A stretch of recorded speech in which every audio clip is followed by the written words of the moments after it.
Selamat datang Muhammad.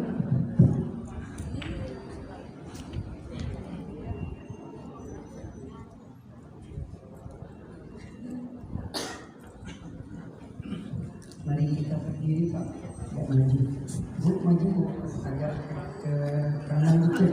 Tolal badru ila isah hadiyatil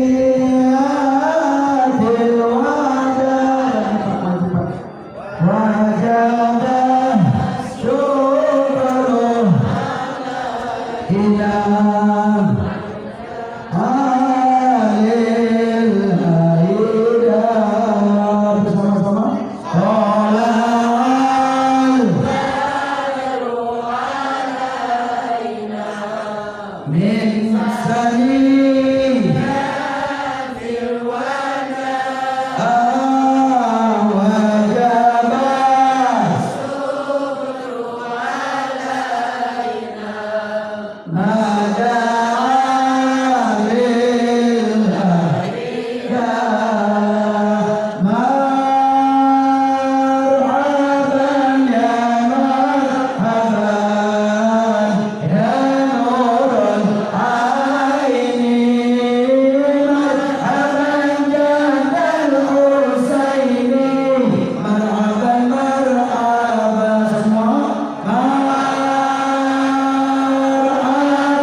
Bapak-bapak dan ibu-ibu yang dirahmati dan dimuliakan Allah Subhanahu wa taala.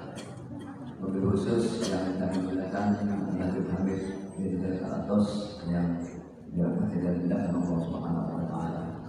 Pertama-tama kita senantiasa menjadikan bersyukur kehadirat Allah Subhanahu wa taala atas limpahan rahmat taufik dan hidayahnya. Alhamdulillah pada pagi yang cerah ini kita masih diberikan nikmat dari Allah Subhanahu wa taala, yakni nikmat iman, nikmat Islam dan nikmat kesehatan, sehingga kita dapat hadir di tempat yang penuh mubarak dalam rangka melaksanakan kewajiban kita kepada Allah Subhanahu wa taala. Mudah-mudahan langkah ibu dan bapak sekalian dari rumah menuju tempat yang penuh mubarak ini dihitung oleh Allah Subhanahu wa taala sebagai amal ibadah hidup masing-masing, sehingga nantinya akan menjadikan amal pemberat di Indonesia. Amin ya rabbal alamin. Dan kita juga berdoa kepada Allah Subhanahu wa taala, mudah-mudahan bertemu berkumpulnya kita, duduknya kita di sini diampuni dosa kita oleh Allah Subhanahu wa taala dan diberikan keberkahan oleh Allah Subhanahu wa taala. Amin ya rabbal alamin. Salawat serta salam senantiasa berhatur dan pada junjungan kita Nabi besar Muhammad sallallahu alaihi wasallam, pada keluarganya, daripada para sahabatnya dan pada penerus-penerusnya. Mudah-mudahan kita sekalian akan mendapatkan syafaat Rasulullah kita Rasulullah sallallahu alaihi wasallam. Ya insyaallah. Amin ya rabbal alamin. Bapak Ibu sekalian, karena hadir sudah tiba di tempat, alhamdulillah kami mengaturkan terima kasih atas kesediaan dan kehadiran beliau. Namun kami menyampaikan hadir ini jamaah banyak yang dinas di luar. Iya, banyak dinas di luar, jadi kehadirannya mungkin insya Allah yang akan datang bisa lebih maksimal lagi dari ini. Mudah-mudahan kita doakan di waktu yang akan datang diluangkan waktunya saudara-saudara kita yang pada saat ini masih belum bersama kita di Islam. Kepada kami bersilakan.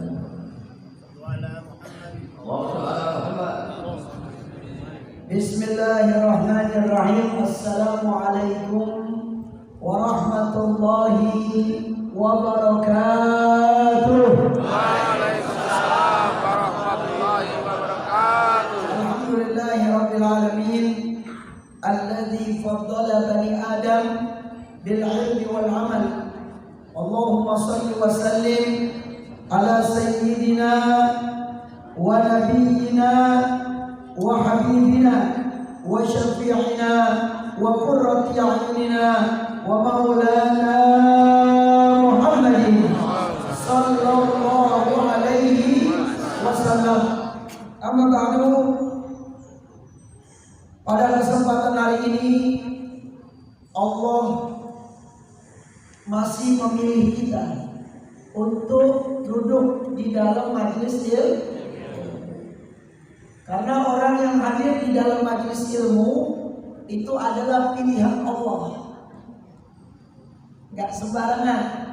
Karena manfaat penuntut ilmu ini sangat amat banyak keutamaannya.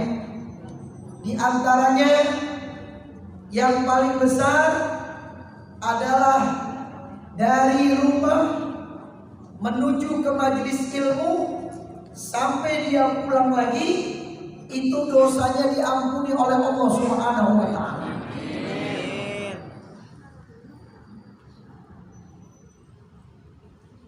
Jadi ketika kita keluar buka pintu rumah niat mau ke majelis ilmu, itu Allah Subhanahu wa taala sudah menjadikan dia seperti bayi yang baru lahir dari perut ibunya. Artinya dosa-dosanya diampuni oleh Allah Subhanahu wa taala. Amin ya rabbal alamin. Semoga insyaallah mudah-mudahan Allah Subhanahu wa taala menjadikan kita orang yang cinta kepada majelis ilmu sampai kita meninggal dunia. Jadi gak ada berhenti yang namanya saya udah tua, udah nikah, udah punya cucu, ngapain lagi untuk belajar agama? Gak boleh begitu. Yang namanya menuntut ilmu itu dari kita lahir sampai kita meninggal. Jadi gak ada istilahnya berhenti, gak ada. Saya juga masih belajar. Jadi gak ada istilah berhenti. Udah mentang-mentang udah pintar ataupun udah paham ilmu agama, gak boleh. Apa kata Allah di dalam Al-Quran? Wa ma utitu minal ilmi illa qalil. Apa kata Allah di dalam Al-Quran? Aku hanya memberikan kepadamu ilmu hanya sedikit. Sedikit. Apa sedikit? Bu, ada yang punya jarum nggak bu? Jarum. Jarum betul. Saya mau kasih tahu, Allah ngasih ilmu sama kita dikit.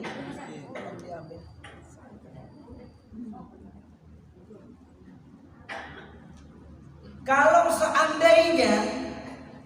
seandainya lautan ini dikumpulkan oleh Allah, air laut tuh semuanya seluruh dunia dikumpulkan Pak. Dikumpulkan, dijadikan tinta oleh Allah untuk menulis kebesaran-kebesaran Allah, maka gak bakal cukup kebesaran itu hadir. Maka jangan pernah kita mengatakan saya udah tua, buat apa lagi menuntut ilmu? Gak usah, mendingan saya duduk di rumah, mundar-mandir masjid, ngurus anak, ataupun jagain cucu dan sebagainya. Kontrakan 30 pintu. Alhamdulillah. Saya pada punya kan kontrakan. Alhamdulillah. Nih, ilmu yang Allah berikan sama kita nggak ada setetes. Tuh, cuma nempel doang. Coba saya celupkan kembali. Ada tetesan nggak? Ada tetesan? Ilmu kita cuma nempel. Ini ibarat jarum ini dicelupkan di dalam lautan yang luas, dikumpulkan oleh Allah. Maka ilmu Anda hanya nempel saja di jarum. Dan kalau nempel ini juga beberapa menit dia kering, hilang. Nah maka itu kita tidak boleh sombong. Kembali lagi, hubungannya buka lagi. Kasih lagi. Kasih nggak usah. Ada cadangan. Ya, jadi Bapak Ibu jangan pernah berhenti untuk menuntut. Beb, saya hadir ke majelis ilmu, tapi saya nggak paham-paham. Udah biarin, nggak apa-apa. Duduk aja udah. Duduknya Anda di dalam majelis ilmu itu sama saja Anda berinfak, mengeluarkan hampir kurang lebih 7.000 kuda untuk berjihad di jalan Allah.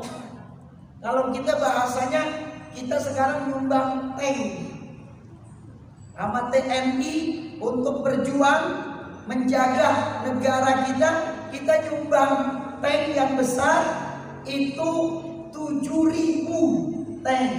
Itu cuma duduk di dalam majelis. Jadi gak apa-apa, saya gak paham-paham. Diterangin sama guru, ntar pulang sampai rumah ditanya saya, tadi ngaji apaan? Kagak tahu, cuma tadi saya lihat ada ini aja tuh, ada gemblong. Lihat gemblong doang, apa aja yang dibahas kagak tahu. Gak apa-apa, yang penting Anda udah mau duduk di dalam majelis. Apa kata Nabi SAW? Man salaka tariqan yaltamisu fihi ilman sahalallahu bihi tariqan ilal jannah.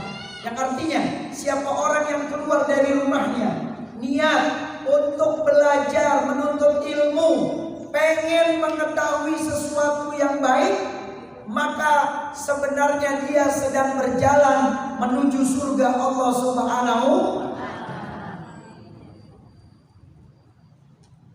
Kemarin ada yang baru pulang umroh, siapa ibu ya? Siapa lagi yang baru pulang umroh? Cuma satu. Tara. Insyaallah Habib doain semuanya bisa berangkat haji, bisa berangkat umroh. Barang Habib besok tanggal 4 November bulan depan. Yang mau ikut boleh, membayar. Yang mau ikut saya ikut boleh sampai ke apa namanya bandara. Ya, dada aja dada. Bayarnya bintang 5 10 hari 32 juta. Ya, travelnya travel Anissa Travel. Saya kurang lebih hampir 20 kali dengan travel Anissa tersebut.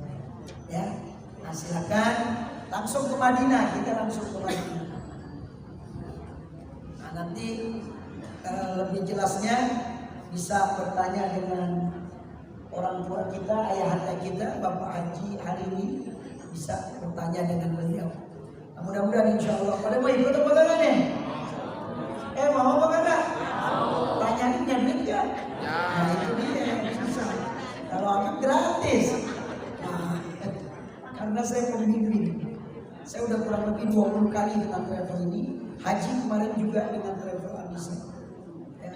Nah, mudah-mudahan insya Allah niat aja niat. Ya. Ikutin Nabi. Bismillahirrahmanirrahim. Bismillahirrahmanirrahim. Ya Allah, saya niat ingin berangkat haji dan umroh karena Engkau. Al-Fatihah. A'udzubillahi minasyaitonirrajim. Bismillahirrahmanirrahim. Alhamdulillahirabbil alamin. Arrahmanir rahim. Maliki yaumiddin. Iyyaka na'budu wa iyyaka nasta'in. اهدنا الصراط المستقيم صراط الذين أنعمت عليهم غير المغضوب عليهم ولا الضالين آمين. Mudah-mudahan dengan niat kita, dengan Al-Fatihah kita bisa berangkat haji dan umroh. Amin ya rabbal alamin. Kalaupun ya, kita selama hidup belum bisa berangkat haji dan umroh sampai kita meninggal dunia, mungkin nanti anak-anak kita yang badalin haji kita. Beb, saya uangnya nggak cukup, saya pengen badalin umroh ayah dan ibu saya, bisa nggak? Bisa. Badal umroh. Saya pengen badalin ayah dan ibu saya haji, karena saya nggak cukup uangnya untuk pergi haji dan saya ngantrinya masih lama. Kalau daftar sekarang itu bisa berangkat 2040. Tapi saya lihat ada travel program-programnya. Kemarin saya lihat itu pasti insya Allah berangkat tahun ini, ya. Nah itu cuman memang agak mahal, ya, agak mahal karena pengen cepat. Waktu itu ada orang datang tahun 2010 kalau nggak salah ke rumah saya. Perkiraan yang 2010 dia datang ke rumah saya, Beb, saya pengen berangkat. Kelas 10 hari lagi ibu haji, mau wukuf di Arafah. Ini paspor udah ada, berapa bayarnya? Ya Allah, telepon kanan kiri travel udah tutup semuanya. Saya nggak mau nunda orang ini, karena kalau ditunda nanti godaan setan lebih berat. Duitnya bisa dibeliin bakal yang lain nanti, nggak bakal haji. Kalau kebaikan jangan ditunda tuh. Dan jangan pernah merasa rugi dalam kebaikan. Jangan pernah. Nggak ada istilah mubazir di dalam kebaikan. Nggak ada ya Pak ya. Di dalam mubazir ibu, di dalam kebaikan tidak ada mubazir. Kita bikin lontong berapa misalnya 100. Wah jangan. Orangnya yang hadir cuma 50. Ini kan lebih dari 50. Udah kita bikin 200 aja. Jadi satu orang dapat dua lontong. Alhamdulillah. Emang ada lontong? Biasa deh orang kita. Kalau nggak lontong bakwan. Nah, sekarang cabai mahal, ya. Jadi dipedesin. Yuk kita lihat bukunya, yaitu kitab Safinatun Najah. Ada yang mau nanya gak dengan saya? Apa yang tadi saya bicarakan? Ini bukunya dibawa pulang ya masing-masing ya. Soalnya buku nggak dibawa, HP dibawa. Kalau ibu-ibu dibawa, bapak-bapak nggak bawa nih bukunya. Oh bawa juga, silakan. Halaman berapa? Halaman 37, silakan dibuka. Ya. Bersuci dan permasalahannya. Baik.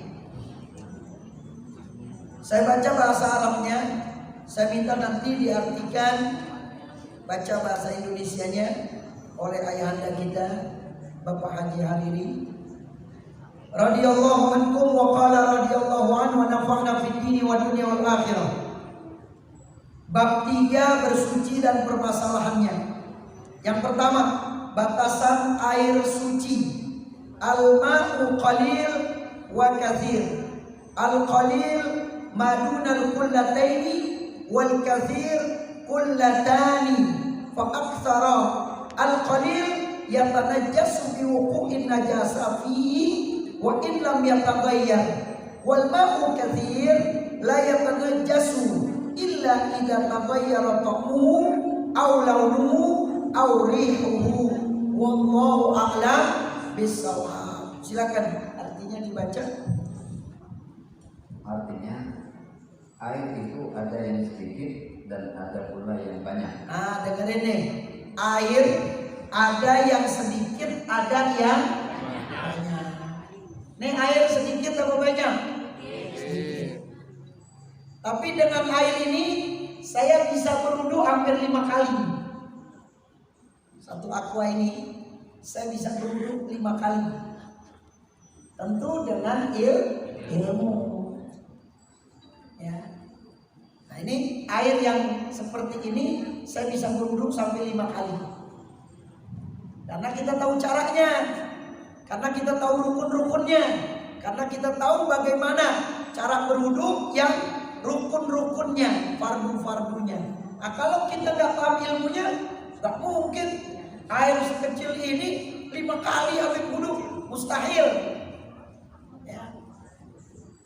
Kalau dipraktekin nanti kelamaan, nggak cukup waktunya.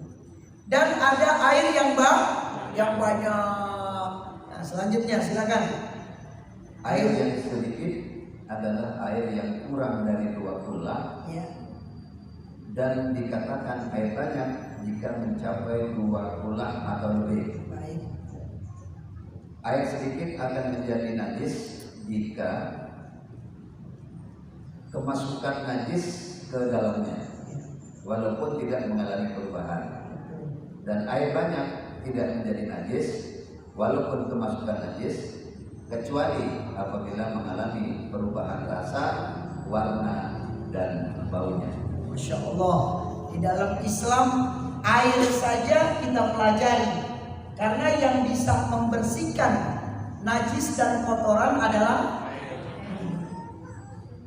maka orang yang sholat 5 waktu dia berwudu, itu Masya Allah. Artinya apa? Dosanya memang udah dihapusi benar dengan Allah, diampuni banget. Karena 5 kali berwudu tentunya bersih. Maka ketika COVID-19 orang Islam nggak usah diajari lagi cuci tangan. Karena memang setiap hari sholat 5 waktu, mau tidak mau dia cuci tangan. Ya, silakan penjelasannya Ustaz Bapak Eko, tolong dibaca. Pak Eko, ya. Penjelasan halaman 38. Nah, ini biar pelan-pelan ya, pelan-pelan, karena nih tentang air agak sedikit harus dipahami dengan benar. Silakan. Penjelasan. Secara garis besar, air itu dibagi menjadi 2 macam, yaitu air yang sedikit dan air yang banyak. Adapun yang dinamakan air sedikit adalah air yang kurang dari 2 kula, dan air yang banyak yaitu air yang mencapai 2 kula atau lebih. Yang dimaksud dengan 2 kula yaitu menurut Imam Al-Nawawi 5,9 cm. Menurut Imam Al-Rafi 55,9 cm panjang kali lebar kali tinggi. Ya, silakan. Langsung aja yang ke bawah 174.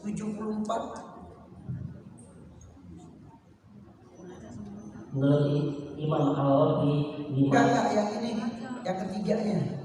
Atau nggak apa-apa, Pak Hekel baca aja semuanya. Ulangi dari A menurut Imam Nawawi. Menurut Imam Al-Nawawi 55,9 cm panjang kali lebar kali tinggi. Betul. Menurut Imam Al-Rafi Enggak, itunya baca 55,9 kali 55,9 kali 55 kali 9 kali 55 kali 9 sama dengan 17.476,8 cm kubik atau 174,580 liter. Menurut Imam Al-Rafi 56,1 cm panjang kali lebar kali tinggi sama dengan 56,1 kali 56,1 itu kali itu ditambahin ya kali 56,1 ya, ditambahkan sama dengan 176,558,12 cm kubik atau 176,245 liter. ya. Menurut ahli Irak 63,4 cm kali panjang kali lebar kali tinggi sama dengan 254,840,1 cm kubik atau 63,4 kali 63,4 kali 63,4 sama dengan 245,325 liter. Menurut Al-Kasilas 60 cm panjang kali lebar kali tinggi sama dengan 21,600 cm kubik atau 60 kali 60 kali 60 sama dengan 187,38 liter. Air yang kurang dari 2 kula apabila kejatuhan najis walaupun rasa, bau atau warna yang tidak berubah, maka air tersebut hukumnya najis. Sedangkan air yang banyak apabila kejatuhan najis namun rasa, bau dan warnanya tidak berubah, maka air tersebut hukumnya suci. Wallahu a'lam. Habib ajarin. Sekarang air ada 2, air yang sedikit dan air yang banyak. Air yang sedikit kurang dari 2 kula. Artinya 2 kula apa, Beb? Yuk. Beb. Ini kira-kira dari sini ke sini berapa senti nih? 60. Nah, kalau memang tidak bisa, cukup kita dengan siku kita aja. Ini siku kita, nah taruh seperti ini. Ya. Pakai siku, misalnya kalau pakai ukuran senti mungkin Bapak Ibu wah nyari lagi, diukur lagi ini dan sebagainya. Udah pakai ini siku kita aja, pakai tangan kita seperti ini. Ini batasnya ini, siku taruh seperti ini, seperti ini. Ya, panjang, lebar, kali tinggi. Nah segini. Nah dalamnya juga. Nah, ya seperti itu. Jadi kalau Anda misalnya ada kolom, ya, Anda masukin tangan Anda lebih dari siku, nah berarti itu lebih dari 2 kula. Tapi kalau kurang dari siku, berarti itu dikit, air yang sedikit. Bisa dipahami atau tidak? Nah, kenapa Bib di sini ada beberapa pendapat ulama? Ada Imam Nawawi, ada Imam Rafi'i, ada menurut ahli Irak, ada Aksarin Nas. Aksarin Nas ini pendapat yang paling banyak para ulama, kesepakatan para ulama. Nah kita ngambil yang mana, Beb? Kita mengambil yang nomor D, huruf D, 60. Nah ini dari sini ke sini berapa perkiraan? 60, udah. Ambil itu aja 60. Ya. Terus dari ini kan panjang lebar ya? Nah, panjang. Ini lebar berapa? 45 ya, enggak sama ini. Ini lebih panjang. Ini lebih pendek. Yang jelas ini 60, panjang 60, lebar 60, tinggi 60. Nah, saya nggak sampai 60 nih. Nggak sampai 60. Ini paling 45. Karena saya pendek. Nah, kalau Bapak itu mungkin agak Pak RT agak panjang tuh. 70 bisa jadi tuh. Ya. Ya. Ringan tangan. Sering bersodak. Nah kalau saya karena ini kan banyak perbedaan pendapat. Ada yang 63, ada yang 55, ada yang 55. Nah, kemungkinan bisa 55 nih. Gitu. Nah kalau memang Aksarun Nas tadi yang D itu pendapat kebanyakan manusia 60 cm. Jadi di atas 2 kula itu namanya 60 cm. Nah kalau dihitung dengan air 187,385 liter. Seperti itu, Bu. Ya. Masa kita mau hitung air ini gitu? Liter ditimbang di tukang beras. Ya. Nggak usah. Udah panjang kali lebar kali tinggi. Kalau airnya kurang dari itu namanya air sedikit. Kalau lebih dari itu namanya air banyak. Bisa dipahami atau tidak nih? Ada pertanyaan nggak sebelum saya membahas tentang kejatuhan najis? Kalau air sedikit kejatuhan najis bagaimana? Kalau air yang banyak kejatuhan najis bagaimana? Ada pertanyaan Bapak? Silakan. Jadi jangan main asal geruduk-geruduk aja. Ada ember kita main bobok aja, nggak boleh. Kalau bisa pakai gayung atau yang pakai kocoran tuh. Lihat apa? Keran. Bukan yang modern bahasanya. Keran. Ya, keran. Kalau orang dulu kan pakai kayu. Itu tuh nggak ada kayu, pakai plastik. Apa? Padasan. Biasa ada kan orang modern. Nah, ada pertanyaan nggak ibu-ibu tentang air sedikit dan air banyak? Yang air banyak susah. Air banyak, ya. Kalau di kampung itu kan suka ada kamar mandi namanya itu. Kolam Kalau ya? wudhu langsung begitu tuh. Boleh, nggak apa-apa. Jadi kalau Pokoknya kalau air lebih dari 2 kula, ibu mau mandi di dalamnya nggak apa-apa. Benar? kita wudhunya langsung jatuh. Boleh, nggak apa-apa, nggak apa-apa. Nggak apa-apa di kolam ibu wudhunya. Iya, masukin kaki nggak apa-apa. Iya benar. Yang penting kita yakini kaki nggak ada najis. Kalau nggak mengalir airnya bisa gimana? Hah? Orang ini tidak mengalir. Nah, ntar kita lihat di sini. Bagaimana, ada perubahan rasa gak? Ada perubahan warna atau tidak? Nah, baru kita menuju ke sana. Gitu. Nah, kalau cuci kaki digayung, masukin nggak apa-apa bu. Kalau nggak ada orang. Kalau ada orang jangan bu. Ya, bagus pertanyaannya. Ada lagi nggak? Ya, baik. Sekarang air yang sedikit, yang kurang dari 2 kula. Coba lihat halaman 38 yang paling bawah. Air yang kurang dari 2 kula apabila kejatuhan najis, walaupun rasa bau atau warna tidak berubah, maka air tersebut hukumnya najis, nggak boleh dipakai. Contoh, kurang dari 2 kula. Ini kolam kita 60 kali 60 kali 60, tinggi juga 60 ya, 60 cm. Nah terus tahu-tahu ini di bawah ya, airnya di bawah itu, bukan di atas.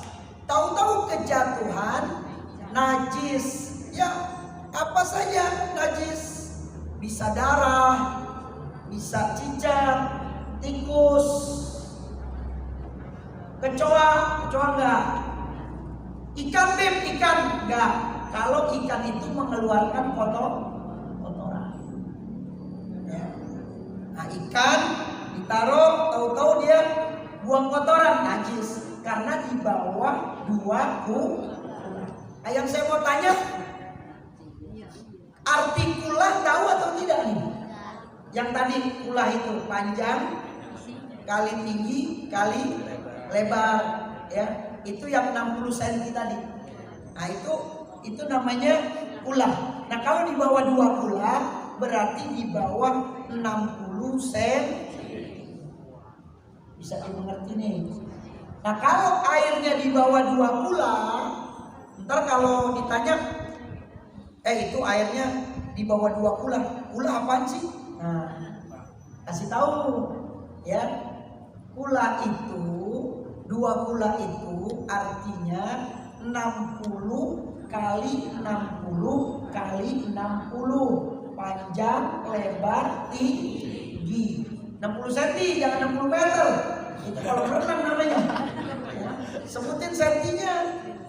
Ntar ibu 60 kali 60 kali 60. Ya, itu orang salah pengertian. Ya, dia terangin lagi ke orang 60 meter. Na'udzubillah min dzalik.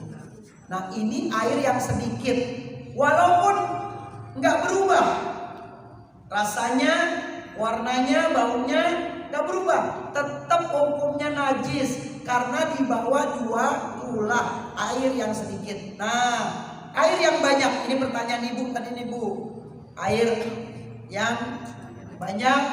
Nah di sini kita lihat lagi, sedangkan air yang banyak apabila kejatuhan najis namun rasanya nggak berubah, tetap, cuma jangan diminum. Ya, wah tikus jatuh, kolam misalnya nih. Nah, kita lihat nih, kita minum airnya, jangan. Wah rasanya nggak berubah, masih tawar. Terus nggak ada baunya, terus tidak ada warnanya, nggak berubah, tetap bening airnya, maka itu air tidak berubah sama sekali, hukumnya suci.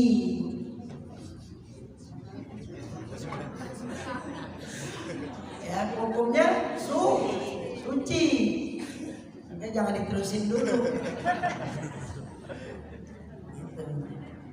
Jadi kalau air banyak lebih dari 2 kula, air yang banyak kejatuhan najis, nggak ada perubahan kecuali satu kolam, ya, satu bak kamar mandi kejatuhan gula. Gulanya 10 kilo. Manis. Ya. Itu suci atau najis? Nggak boleh. Ya, rasanya manis. Berarti tidak suci, nggak boleh. Pakai air kelapa boleh nggak? Wudu? Nggak boleh, enakan diminum. Ya Allah, itu orang saking kelapanya banyak, ya. Dia wudunya pakai air kelapa. Nanti ada lagi penjelasan tentang air yang boleh untuk berwudu dan air yang tidak boleh untuk berwudu. Ada pertanyaan? Silakan. Ayo, ya Pak. Air itu berubah warna tapi dikarenakan lumut. Itu Nggak apa-apa. Lumut bukan najis. Walaupun berubah warnanya nggak apa-apa. Ya, tidak jadi masalah. Ya. Nggak apa-apa kalau ada lumut, nggak jadi masalah. Cuman ya kita bersihkan. Ya. Lumutnya kita bersihkan, kita gosok, rapikan. Jangan sampai itu cermin. Maka orang-orang Jepang, ini saya cerita dari kawan saya ya. Dia bilang, itu kalau orang Jepang kalau bertamu ke rumah seseorang, pasti dia bilangnya alasannya mau kencing, mau ke kamar mandi. Kalau kamar mandinya rapi, berarti seluruh rumahnya rapi. Karena faktor kerapian itu kata orang mereka ya, itu dilihat dari kamar mandinya dulu. Ini kagak kamar mandi, di situ ada panci, di situ buat jemuran, di situ pakaian kotor, numpuk di situ. Jangan dong, kita harus bersih. Walaupun rumah kita kecil, ya ditata dong. Nabi rumahnya kecil tapi rapi. Ini kita rumahnya kecil, perabotan udah kayak hotel. Banyak banget tuh perabotan. Ya, jangan. Kalau rumah kecil, ya kita jangan beli macam-macam. Wah, beli bangku yang besar. Ya. Biar orang-orang datang melihat rumah kita mewah, bangku kita mewah. Buat apaan? Tamu nggak ada yang datang. Giliran tamu datang bilang kagak ada, bapak lagi tidur. Setiap pada tamu bilang lagi tidur bapaknya. Silakan Pak. Ada pertanyaan? Ya. Silakan yang mau bertanya. Air sedikit Bu. Udah jelas ya Bu ya? Insya Allah ini penting nih. Beb, bagaimana Beb? Saya di rumah pakai ember. Terus kalau saya berwudu saya pakai gayung. Boleh gak Beb? Boleh. Tapi jangan sampai ember itu Anda masukin tangan Anda ke dalam. Kalau udah tersentuh dengan tangan, gak boleh untuk berwudu. Ya, iya, gak boleh. Nah, kurang dari dua kula. Kalau lebih dari 2 kula, ember tersebut boleh. Nah, kalau pakai ember kan nggak mungkin kita ukur dengan sentimeter, ya, panjang kali lebar kali tinggi, nggak mungkin kan? Nah, berarti kita pakai liter, 187 liter. Hitung deh tuh, ya, capek-capek sih. Nggak, perkirakan aja. Biasanya di ember itu kan ada tulisan ya, misalnya 200 liter. Ya, seperti botol aja sekarang kan ada tulisannya nih. Ini berapa nih? 330 ya. Ada tulisannya. Gitu. Nah, ember sekarang juga yang standar nasional itu ada liternya, kapasitasnya, seperti mobil. Ya. Itu dimuat oleh Avanza depan 2 sama supir, tengah 3 udah berapa? 5, belakang 2 dong. 2 apa 3? 3. Berarti berapa semuanya? 8. Nah, kalau 8 jangan keluar kotak banyak-banyak, pegel kaki ya. Kalau bisa tengah 2, belakang 2, depan 2. Jangan waduh, pulang kampung akhirnya sampai kampung pada sakit. Na'udzubillah min dzalik. Nah, kalau mobil saja ada kapasitasnya. Seperti isi angin untuk ban mobil. Itu ada takarannya. Ada tekanannya. Subhanallah ya. Nah, itu jadi air juga seperti itu. Diteliti kembali kolom kita, apakah di atas 2 kula atau di bawah 2 kula. Kalau di atas 2 kula, ibu tadi pertanyaannya, boleh tangannya kita masukin. Itu malah lebih afdol. Saya begitu. Dulu kamar mandi saya gak ada kolom. Akhirnya saya pikir-pikir harus bikin kolom nih. Saya bikin kolom sekitar 80 cm kali 80 cm. Ya, nah itu kita bikin. Nah, jadi saya kalau berwudu, saya celupkan tangan saya dalam. Jadi semuanya kena. Antar kakinya bagaimana? Kakinya saya di keran. Kakinya di keran, nggak pakai gayung. Kalau pakai gayung takut nanti ada yang tidak kesiram. Tapi kalau keran kan kita basuh. Nah, kalau gayung cuma ibu siram aja, bapak siram. Bapak nggak tahu apakah kena atau tidak bagian anggota tubuh ataupun kaki yang disunahkan atau diwajibkan untuk berwudu. Yuk kita lanjut. Ada lagi? Ya silakan. Mengenai 2 kulak itu kan tadi ukurannya 60 kali 60 kali 60. Betul. Panjang, tinggi, lebar 60. Kalau misalnya kita bikin kolom setinggi itu, isi airnya itu apakah full setinggi itu atau Iya full. Setengah? Kalau misalnya setengah apakah? Kalau setengah nggak bisa. Berarti masuk ke bagian kurang dari 2 kulak. Kurang dari 2 kula. Nah, ketika kita sedang berwudu, berarti kan otomatis mungkin ada air yang berkurang di situ. Iya. Apakah pengurangan air tersebut masih tetap 2 kulak atau mengurangi 2 kulak itu? Nah sekarang Anda nih kan 60 cm panjang, lebar, tinggi. Tadi Anda lihat kan itu luber airnya. Nah terus Anda gunakan untuk berwudu, ya kan? Itu kan berkurang, tetap suci, tetap boleh digunakan untuk, karena sebelumnya sudah lebih dari 2 kulak. Kecuali itu airnya kurang, nggak luber. Nah, karena kita pakai jadi berkurang. Tapi kalau nanti ada orang berwudu lagi, nggak suci dia, udah berkurang. Berarti kita harus tambahin lagi. Anda harus tambahin lagi. Tapi jangan bikinnya jangan kecil-kecil banget ya. Kalau bisa 80 ya. Ya di atas 60 lah. Ya, di atas 6. Yuk kita lanjut. Sebelum dilanjut, Ya sebelum dilanjut silakan. ada pertanyaan ini. Ya silakan. Bagaimana caranya mensucikan pakaian kita yang airnya itu nggak sampai 2 kulak? Apakah pakaian itu dicelupkan ke ember? Yang kita tahu kapasitas ember itu hanya berapa liter gitu. Bagaimana caranya ini? Pertanyaannya, pakaian kita ada najis. Bukan ada najis. Ketika kita mencuci pakaian kita, Mencuci pakaian, terakhir kita akan mensucikan. betul.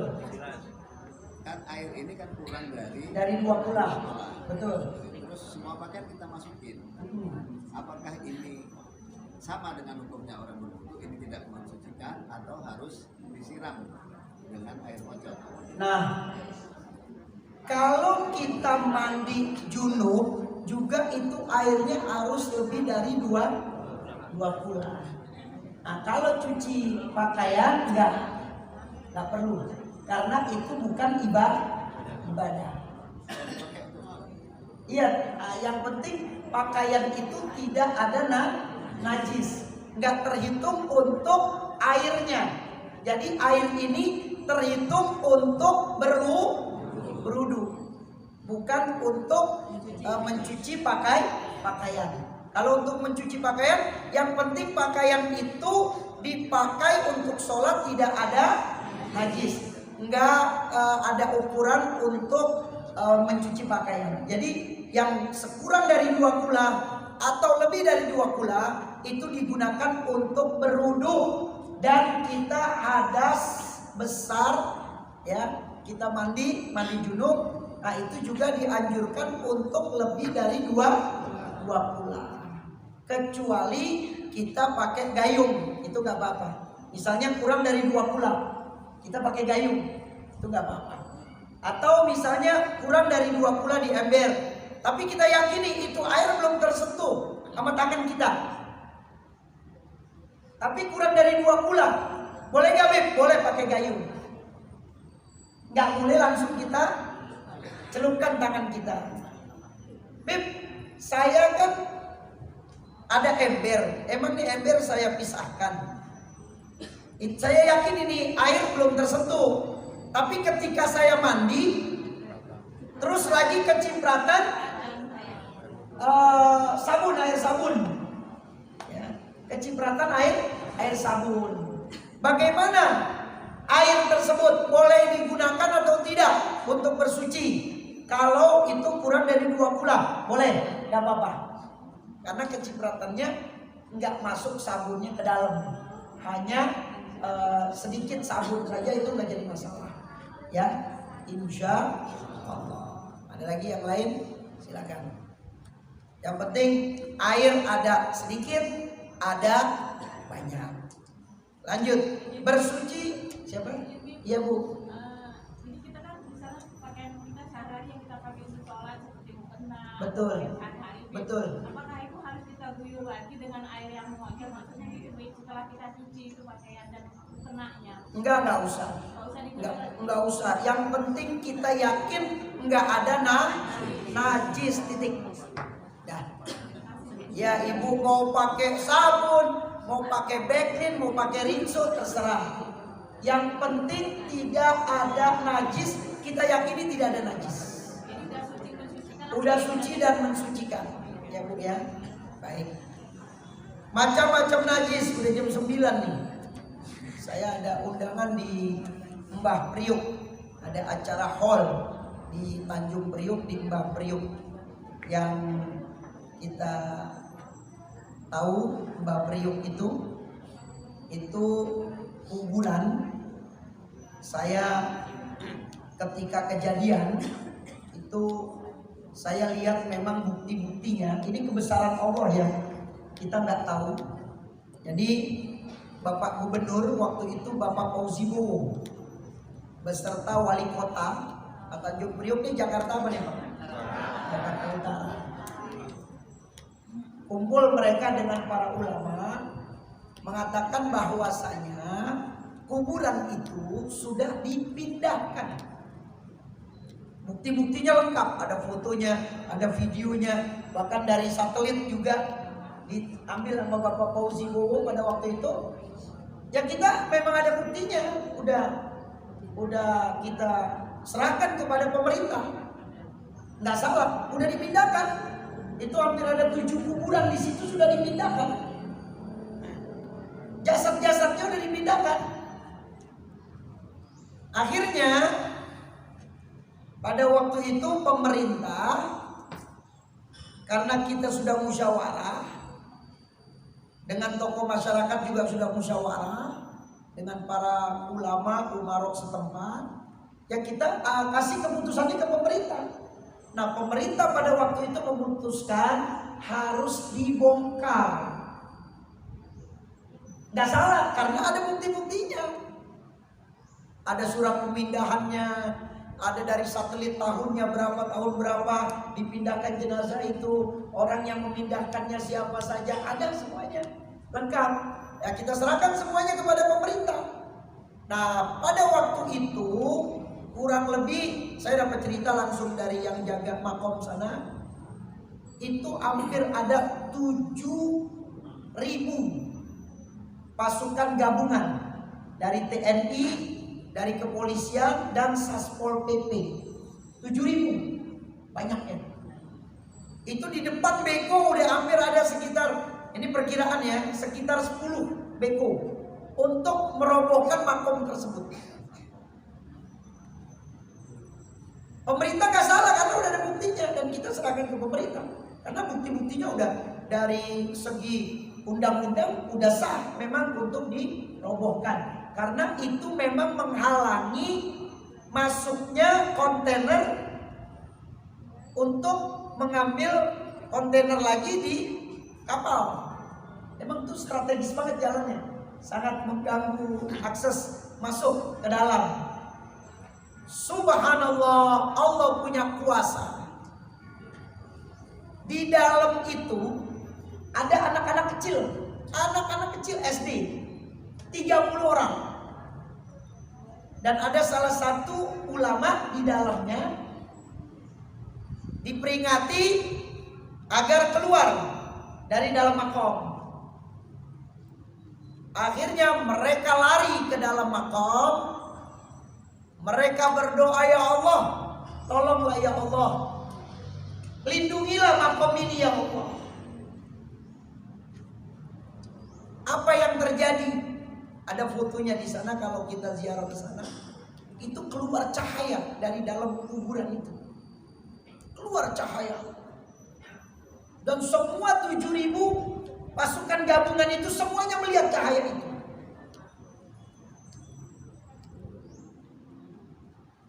Yang penting ceritanya nih gak masuk akal kita. Di dalam itu ada 30 anak-anak kecil. Ya Allah, jangan sampai makom ini engkau hancurkan. Jangan sampai makom ini ya Allah rusak. Jangan sampai makom ini kau pindahkan. Subhanallah Pak.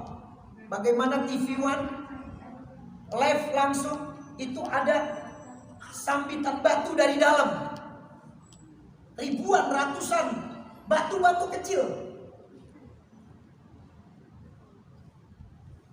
Tadinya saya gak percaya cerita-cerita seperti ini. Tadinya tahu-tahu saya ngajar di daerah Pasar Minggu. Di situ ada komplek, ya, komplek Garuda atau apa di situ di Kalibata, depan samping Taman Makam Pahlawan. Itu ada komplek, di situ ada masjid. Saya lagi ngajar, itu habis ziarah seminggu, habis ngajar, tahu-tahu nih orang saya cerita seperti ini, dia datang, Habib, cerita yang Habib dengar itu betul. Saya punya paman waktu itu sebagai Saspol PP. Apa? Ya udah deh begitu. Satpol, ya. Saspol PP. Ya. Satpol. Dibetulin kalau salah. Ya, nanti saya malu ya. Satpol. Nah, akhirnya orang ini bilang paman saya dulu dia garda terdepan, barisan terdepan. Dan instruksi langsung untuk merubuhkan makam tersebut. Kata paman saya, itu dia melihat pasukan berkuda tinggi, hampir ada 30 meter tingginya. Bayangkan coba. Akhirnya melihat seperti ini keadaannya, Bapak Gubernur akhirnya memutuskan tidak membongkar makom tersebut sampai hari ini. Bahkan dibangun lebih besar dan megah sekarang. Nah, maka sekarang dijaga, parkirannya luas. Bahkan orang-orang yang punya usaha di situ, usaha PT-PT di situ, dia minta jangan dibongkar. Gak apa-apa menutupi akses masuk ke dalam, gak jadi masalah. Yang penting ini makom jangan dibongkar. Artinya begini, selama kita baik di dunia, dimanapun kuburan kita, anak kita gak pernah perhatian, terus lagi keluarga kita gak pernah perhatian, Anda jangan takut. Kita ini, Nabi SAW mengatakan, siapa yang mengatakan asyhadu an la ilaha illallah wa asyhadu anna Muhammadur Rasulullah, dia adalah di dalam genggaman Allah Subhanahu wa ta'ala. Jadi nggak usah takut. Jangan Anda nanti, wah nanti saya meninggal dikuburin di mana ya? Wah di sana aja tuh yang mahal tuh di Kerawang ya.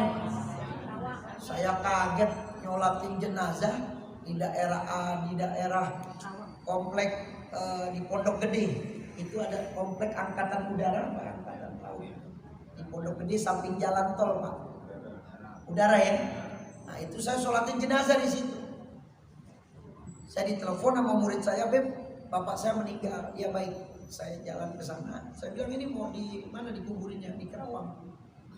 Itu bapak udah pesen, ya, udah pesen di situ. Saya bilang berapa biayanya? Dulu kita beli tanahnya aja 500 juta. 2 meter panjang, ya, tingginya 1,5 meter, 500 juta. Mau dikuburin sana? Jadi nggak usah takut. Anda nggak usah pikirin nanti mau dikubur di mana, jangan. Yang kita pikirkan amal ibadah kita diterima atau tidak oleh Allah. Jadi Anda nggak usah kepikiran nanti saya dikuburin di mana ya. Nggak usah. Kalau memang kita udah punya tanah itu wakaf untuk perkuburan, alhamdulillah. Nah kita jangan sampai, nanti kalau ayah meninggal, ayah minta dikuburkan di Taman Makam Pahlawan. Anda siapa? Kecuali Anda pahlawan baru boleh. Nah kalau enggak jangan macam-macam. Jangan pesen sama anak kita yang macam-macam. Akhirnya dia kan kewalahan nanti. Pokoknya kalau saya meninggal, nanti kuburin saya di kampung. Kalau anak kita mampu, kalau kagak, belum bayar ambulannya, belum lagi ke kampungnya. Nah, kecuali ada anak-anaknya yang mampu. Nah dulu ayah pesan kalau meninggal dibawa ke kampung. Nah jadi dimanapun kuburan kita, insya Allah akan menjaganya. Insya Allah. Itu saja dari saya. Insya Allah pelajaran yang sedikit ini membawa kita kepada pengetahuan yang lebih baik ke depannya. Amin ya rabbal alamin. Sekian, mohon maaf, mari kita baca surat Al-Fatihah. Mudah-mudahan Allah Subhanahu wa taala memberikan ilmu yang bermanfaat kepada kita, dan kita semua insya Allah tidak keluar dari tempat ini kecuali Allah telah mengampuni dosa kita, dosa ayah dan ibu kita. Ya Allah, Allahumma zidna ilman nafi'an, berikan ilmu kami yang bermanfaat ya Allah. Wa amalan solehan, setelah kami mendapatkan ilmu, jadikan kami orang yang bisa mengamalkan ilmu tersebut. Al-Fatihah. A'udzu billahi minasyaitonir rajim. Bismillahirrahmanirrahim. Alhamdulillahirabbil alamin. Arrahmanir rahim. Maliki yaumiddin. Iyyaka na'budu wa iyyaka nasta'in. Ihdinas siratal mustaqim. Siratal ladzina an'amta 'alaihim ghairil maghdubi 'alaihim waladdallin. Amin. Mari kita baca la ilaha illallah, kalimat tauhid sebanyak 3 kali. Habib terlebih dahulu. Qala Rasulullah sallallahu alaihi wasallam, afdalu ma qultu ana wan nabiyuna min qabli la ilaha illallah.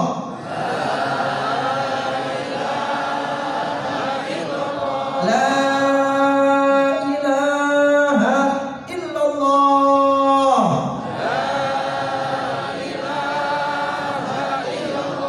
La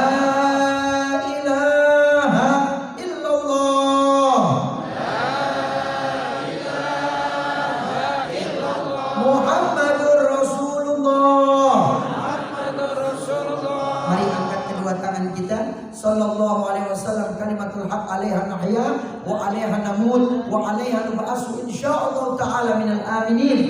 Allahumma hdina bihudak waj'alna mimman yusari'u fi ridha wa la tuwallina waliyan siwa wa la taj'alna mimman khalafaka amraka wa asa wa hasbunallahu wa ni'mal wakeel wa la haula wa la quwwata illa billahil aliyyil azim. Wa sallallahu ala sayyidina Muhammadin wa ala alihi wa sahbihi wasallam walhamdulillahi rabbil alamin. Sekian dari saya, kurang dan lebihnya mohon maaf. Assalamualaikum warahmatullahi wabarakatuh.